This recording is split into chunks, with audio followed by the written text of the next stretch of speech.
पूड़ी सब्जी। फरीदाबाद शहर में राजेंद्र अपनी पत्नी महिमा के साथ रहा करता था। उसके दो बेटे थे, संजय और ललित। उन दोनों की शादी हो चुकी थी। संजय की शादी गीता से हुई थी और ललित की शादी रानी से।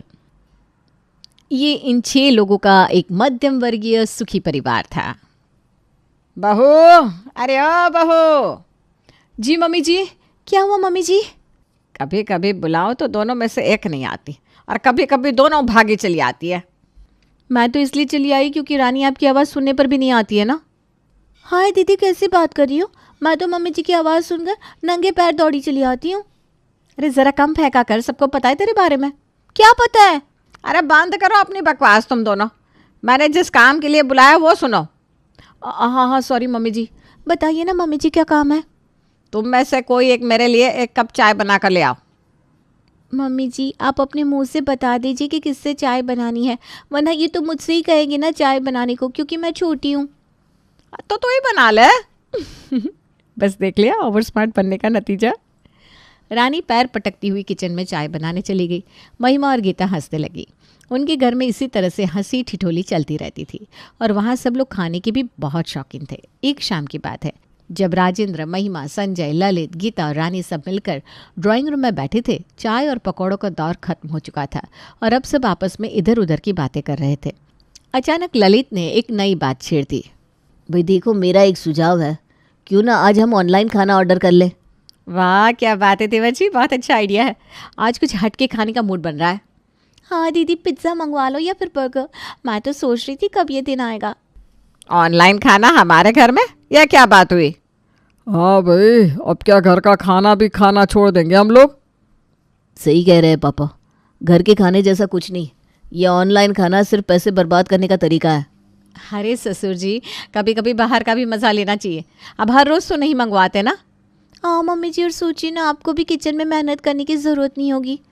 मेहनत की तो बात ही मत करो। मेहनत करने से सेहत बनती है। ये ऑनलाइन खाना सिर्फ आलसी बनाने का काम करता है। अरे पापा, महीने में 1-2 बार तो कर ही सकते हैं ना। वैसे भी इस बार मेरा मन कुछ चाइनीज़ खाने का है। चाइनीज़? ये सब फालतू की चीज़ें हैं। हमारे समय में तो ऐसा कुछ नहीं होता था। जो घर में बना वही खा लिया। हाँ पापा जी, और तब शायद घर में बिजली भी नहीं होती थी। हाँ, शायद फ़ोन भी नहीं। मजाक मत उड़ाओ, घर का खाना सबसे अच्छा होता है। बात ख़त्म करो। बाहर से खाना मंगाने की कोई ज़रूरत नहीं है। महीने में 1-2 बार ठीक है, लेकिन अभी तो घर पर ही कुछ अच्छा बना लो। गीता, रानी और ललित ने हार मान ली और किचन की तरफ चल दिए। लेकिन किचन में पहुंचने से पहले वो दोनों मुड़ी और बोली, अच्छा पर बनाना क्या है? मम्मी जी ने तो कह दिया कुछ अच्छा बना लो, पर अच्छा होता क्या है? पनीर की सब्जी और पराठे? नहीं, कुछ हल्का बना लो। मूंग की दाल की खिचड़ी। चुप करो, आप तो और ही हो। मैं कहती हूँ कढ़ी चावल बना लो। आहा, सोच कर ही मुँह में पानी आ रहा है। खाकर तो मोक्ष मिल जाएगा। मेरा तो कहना है पूरी सब्जी बनाओ, वो सबसे बढ़िया होती है। पूरी सब्जी? पापा जी सच में? हाय, ये तो गरीबों वाला खाना है। भंडारों में बनता है और स्टेशन पर बिकता है। हाँ, और वैसे भी मम्मी जी ने कहा है कि कुछ अच्छा बनाओ, तो ये तो बहुत आसान चीज़ है। अच्छी चीज़ तो थोड़ी कॉम्प्लेक्स होती है ना, थोड़ी देर में बनती है, जैसे बिरयानी। हमारे ज़माने में तो यही रॉयल डिश हुआ करती थी। और पापा, शायद तब लोग मिट्टी के बर्तन में खाना खाते थे। सब हंसने लगते हैं और पूरी सब्जी का मजाक उड़ाने लगते हैं। अजय आप तो रहने दो, आज बच्चों को कुछ अच्छा बना लेने दो। अपनी पूरी सब्जी बाद में खाना। ठीक है भैया, अब मैं क्या ही बोलूं, जो मन है वो बनाओ। पूरी सब्जी को लेकर मजाक और बहस के बाद भी घर में हंसी मजाक का माहौल बना रहा, लेकिन खाना क्या बनेगा इस पर गंभीर चर्चा हो रही थी। आखिरकार महिमा ने सबको शांत किया और कहा, चलो सब अपनी अपनी राय दो, लेकिन इस बार कोई ऐसी चीज़ बनेगी जो सबको पसंद आए। अब कोई मजाक नहीं, एक बार में तय करो कि खाना क्या बनाना है। पनीर बना लेते हैं, सबको पसंद आता है। हाँ, शाही पनीर बनाते हैं। दीदी मैं ग्रेवी तैयार कर दूंगी। ठीक है, तो बिना देरी किए फटाफट चलो किचन में। शाही पनीर का नाम सुनकर पेट में चूहे दौड़ रहे हैं। रानी ने किचन में ग्रेवी तैयार करनी शुरू कर दी। गीता ने पनीर काटा और महिमा ने मसाले संभाले। राजेंद्र ने इस पूरी प्रक्रिया को ध्यान से देखा और फिर झुंझलाते हुए बैठ गया। ठीक है, बनाओ शाही पनीर, लेकिन याद रखना ये पूरी सब्जी जितना स्वादिष्ट नहीं होगा। पापा, पनीर शाही होता है, पूरी सब्जी तो बस अब मेरा मुंह मत खुलवाइए। और तो चुप रहना, बोलने के लिए किससे कहा है? कुछ देर बाद शाही पनीर तैयार हुआ। पूरे घर में मसालों की खुशबू फैल गई। खाने की टेबल पर सभी ने अपने अपने प्लेट्स भर ली। वाह, मजा आ गया फिर। रानी, तुमने तो ग्रेवी में जान डाल दी। नहीं जी, सबने मिलकर बनाया है। हाँ ठीक है, स्वाद तो अच्छा है वैसे। अच्छा, अरे पनीर लाजवाब है। आपको तो पूरी सब्जी चाहिए थी, इसके सामने तो वो कचरा है, कचरा। हाँ पापा, अब तो आपको मान लेना चाहिए कि पूरी सब्जी का ज़माना गया। सब ने मिलकर राजेंद्र का मजाक बनाना शुरू कर दिया। गीता और रानी ने भी चुटकी ली। इससे राजेंद्र को गुस्सा आ गया। बस करो, हर बात पर मेरा मजाक बनाना ज़रूरी है क्या? अरे बाबा बैठ जाइए, हम बस मजाक कर रहे थे। हाँ पापा, सॉरी, आइए बैठिए। ठीक है, लेकिन अब किसी ने पूरी सब्जी का मजाक उड़ाया तो मुझसे बुरा कोई नहीं होगा। ये सुनकर सब लोग हंसने लगे और शाही पनीर का आनंद लेने लगे। कुछ दिन बाद सबको गीता के मायके में डिनर पर बुलाया गया। वहाँ गीता के माता पिता ने पूछा कि खाना क्या बनाए। अरे बताइए, आप लोग क्या बनवाएं? संजय बेटा, तुम्हें क्या पसंद है? संजय कुछ बोलता उससे पहले राजेंद्र बोल पड़ा। और पूरी सब्जी बना लीजिए, ज़्यादा मेहनत क्यों करनी। नहीं मम्मी, आप पापा जी की बात मत सुनिए, ये मजाक कर रहे हैं। हमारे घर में कोई पूरी सब्जी नहीं खाता। हाँ जी, बिल्कुल सही। पापा तो बस अपनी पसंद थोप रहा है। सभी ने गीता की बात से सहमति जताई। सीमा ने दम आलू और छोले भटूरे बना लिए। राजेंद्र बेचारा चुपचाप बैठा रहा। खाने के दौरान उसने कुछ नहीं कहा, लेकिन उसके चेहरे से उसकी नाराज़गी साफ झलक रही थी। जब वे घर लौटे तो राजेंद्र ने अपनी नाराज़गी दिखानी शुरू कर दी। तुम लोगों को मेरी बात का कभी मान रखना ही नहीं होता, हर बार मेरी पसंद को नज़रअंदाज कर देते हो। पापा ऐसा कुछ नहीं है, बस सबकी पसंद अलग होती है। पापा आप हर बार पूरी सब्जी की बात करते हैं, इसलिए फिर तो क्या मेरी पसंद कोई मायने नहीं रखती? थोड़ी देर बहस चलती रही। आखिरकार महिमा ने सबको शांत किया। अब जो होना था वो हो गया, फालतू की बहस से कोई फायदा नहीं। चलो सब सो जाओ आप। महिमा की ललकार सुनकर सब धीरे धीरे अपने कमरे में चले गए। कुछ दिनों बाद संजय और ललित के ऑफिस के लोग, जिनमें उनका बॉस भी शामिल था, डिनर पर आए। राजेंद्र उस समय घर पर नहीं था। जब वो वापस लौटा तो उसने महिमा से मेहमानों के बारे में पूछा। ये लोग कौन है भाई? संजय और ललित के ऑफिस वाले लोग हैं। अच्छा, इन्हें खाने में क्या खिलाया? पूरी सब्जी बनाई कि नहीं? नहीं पापा, हमने इटालियन और चाइनीज़ बनवाया है। हाँ भाई, मुझे तो सिर्फ पूरी सब्जी पसंद है। ये चाइनीज़ फाइनीज़ मुझे बिल्कुल नहीं भाता। राजेंद्र का मुंह देखकर बाकी सब अपनी हंसी रोकने की कोशिश कर रहे थे।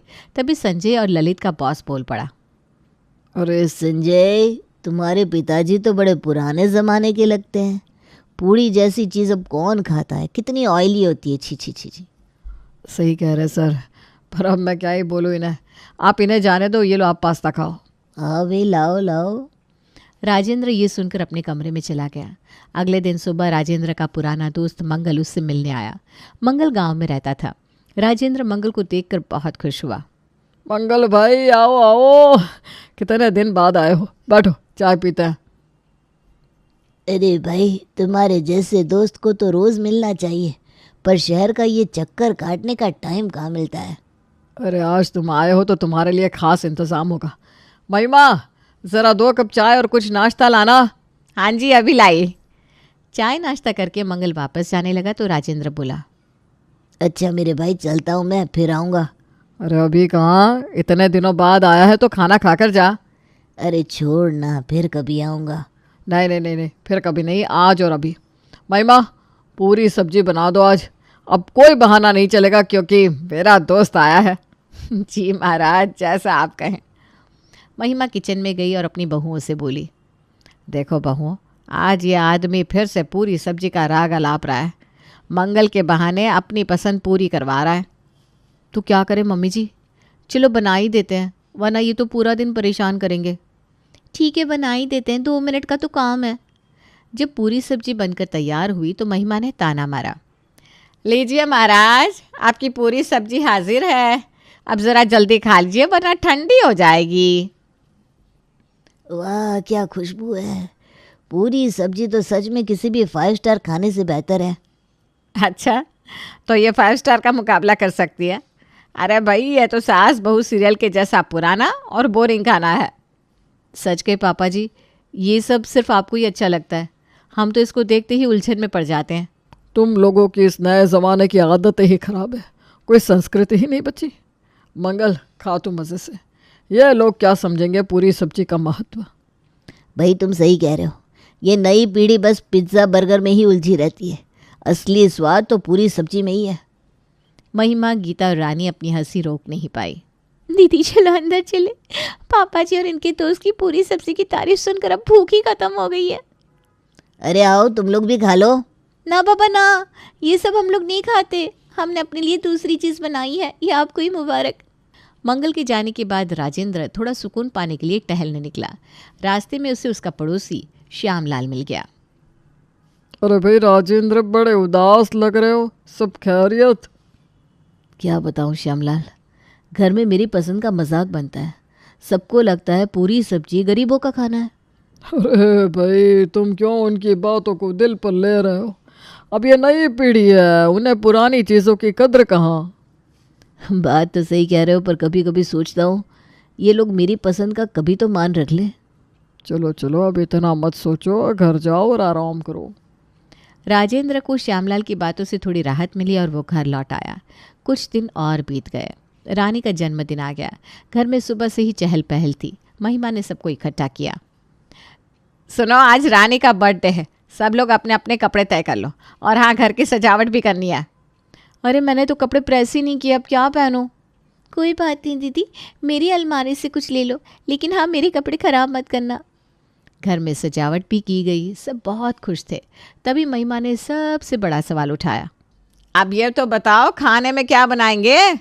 मम्मी जी पापा जी से पूछ लो, वो कहेंगे पूरी सब्जी बनाओ। उनके लिए तो वही बर्थडे पार्टी की जान होगी, पूरी सब्जी पूरी सब्जी। ये तो ना सही कहा। हम लोग कोई पिज़्ज़ा बर्गर टाइप बनवाएंगे। हर बार मेरी पसंद का मजाक क्यों बनता है? मैं भी तो इस घर का हिस्सा हूँ भाई। अरे पापा जी, आप बुरा क्यों मान रहे हैं? हम आपको आपकी पूरी सब्जी खिलाएंगे, लेकिन मेहमानों को तो कुछ और चाहिए ना। ठीक है, जो बनाना है बनाओ, लेकिन मेरी बात को कभी तो मानो। बनाओ नहीं बनवाओ। हमने हलवाई बुलवाया था ना, वो क्यों नहीं आया अभी तक? कब बुलाया था?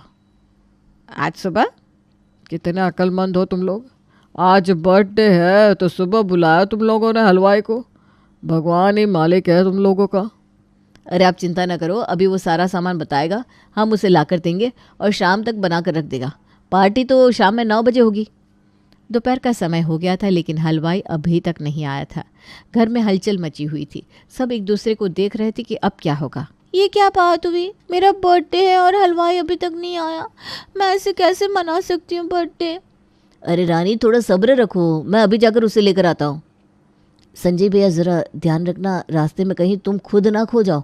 चुप कर, मुझे सब पता है, हलवाई को लेकर आता हूँ अभी। संजय भागते हुए हलवाई को बुलाने चला गया। इधर घर में माहौल और गंभीर हो गया। अब अगर हलवाई नहीं आया तो क्या करेंगे? सभी मेहमानों को भुने चने खिलाएंगे क्या? अरे भाई, क्या ज़रूरत है इतना सोचने की? पूरी सब्जी बनवा लो, सब खुश हो जाएंगे। पापा जी प्लीज़, अब आपकी मजाक का वक्त नहीं है, मेरा बर्थडे है, कोई लोकल खाना नहीं चलेगा। मैं इटालियन, चाइनीज़ और जर्मन डेजर्ट चाहती हूँ। बेटा, इतना महंगा खाना बनवाने से अच्छा है कि पूरी सब्जी ही खा लो, कम से कम मेहमानों का पेट तो भरेगा। इतने में संजय हलवाई को लेकर आ गया। हलवाई आते ही बोला, भैया इतना ताम झाम क्यों मचा रखा है, बताइए क्या बनवाना है? मुझे pizza, pasta, Manchurian, noodles, garlic bread, blueberry cheese cake और जर्मन चॉकलेट ट्रफल चाहिए। अरे बिटिया, ये सब तो होटल वाले बनाते हैं, हम तो शादी वाली दाल चावल पूड़ी सब्जी हलवा बना सकते हैं। अगर ये सब बनवाना है तो कम से कम 1.5 लाख का खर्चा होगा। ये सुनकर सबकी आंखें फटी रह गई। ललित ने चुटकी लेते हुए कहा, 1.5 लाख? रानी तो बर्थडे मना रही है या वर्ल्ड कप का फाइनल करवा रही है? रहने दे ये सब। रानी, अब समझदारी दिखाओ, इतने पैसे बर्बाद करना ठीक नहीं है। जो साधारण खाना बनता है वही ठीक रहेगा। मैं तो पहले ही कह रहा था, पूरी सब्जी बनवा लो, सबका भला होगा। मेरा बर्थडे है, मैं जो चाहूँ वही बनेगा। इतने में हलवाई बीच में बोल पड़ा, देखिए साहब, आपके ससुर जी की बात सही है, पूरी सब्जी बनवा लीजिए। मैंने आज तक जितने भी बड़े बड़े घरों में खाना बनाया है, सब जगह यही तो बनता है, सबको पसंद आता है। ठीक है पापा, आपकी पसंद मान लेती हूँ, बनवा लीजिए पूरी सब्जी, लेकिन ये आखिरी बार है, कह देती हूँ। हलवाई ने फटाफट तैयारी शुरू कर दी। शाम होते होते सारे मेहमान आ गए। सबने पूरी सब्जी का आनंद लेना शुरू कर दिया। खाने की खुशबू इतनी लाजवाब थी कि सब एक दूसरे से पूछ रहे थे, अरे भाई ये तो गजब का खाना है, कौन सा हलवाई है? ये हमारे पुराने हलवाई है, इनके हाथ में तो जादू है, जादू। सब लोग पूरी सब्जी एंजॉय कर रहे थे, पर रानी उदास थी। तभी रानी की दोस्त उसके पास आकर बोली, रानी तू भी खा ले, इतनी बढ़िया पूरी सब्जी मैंने कभी नहीं खाई। क्या सच में इतनी अच्छी है? ठीक है, ला मैं टेस्ट करती हूँ। रानी ने थोड़ा चखा और तुरंत ही चौंक पड़ी। हाँ, ये तो सच में लाजवाब है। मैंने तो कभी सोचा भी नहीं था कि पूरी सब्जी इतनी स्वादिष्ट हो सकती है। रानी को खाते देख बाकी घरवाले भी खाने लगे। सबने राजेंद्र की पसंद की तारीफ की। महिमा ने हंसते हुए कहा, राजेंद्र जी, आपको तो पहले ही मास्टर शेफ बना देना चाहिए था। पापा हमसे गलती हो गई, हमने आपकी पसंद का मजाक उड़ाया, माफ़ कर दीजिए हमें। अरे भाई माफ़ी वाफ़ी की कोई ज़रूरत नहीं है, बस याद रखो कि पुराने ख्याल वाली चीज़ें भी कभी कभी सबसे अच्छी होती है। इतने में हलवाई ने चिल्लाते हुए कहा, साहब पूरी सब्जी खत्म हो गई है, लेकिन खाने वाले अभी भी लाइन में हैं, अब क्या करें? मैं अभी सब्जी और आटा लेकर आता हूँ, आप जल्दी से और बना दीजिए। सारा परिवार मिलकर हंसने लगा और माहौल खुशनुमा हो गया। उस रात हर कोई राजेंद्र की पसंद की तारीफ करता रहा। रानी ने धीरे से राजेंद्र के पास आकर कहा, पापा जी, आपने जो आज सिखाया वो हमेशा याद रहेगा। अब मैं भी आपकी पसंद को समझने की कोशिश करूंगी। बेटा बस यही तो चाहिए था। खुशी वहीं है जहाँ सब मिलकर खाते हैं, चाहे वो पूरी सब्जी ही क्यों ना हो।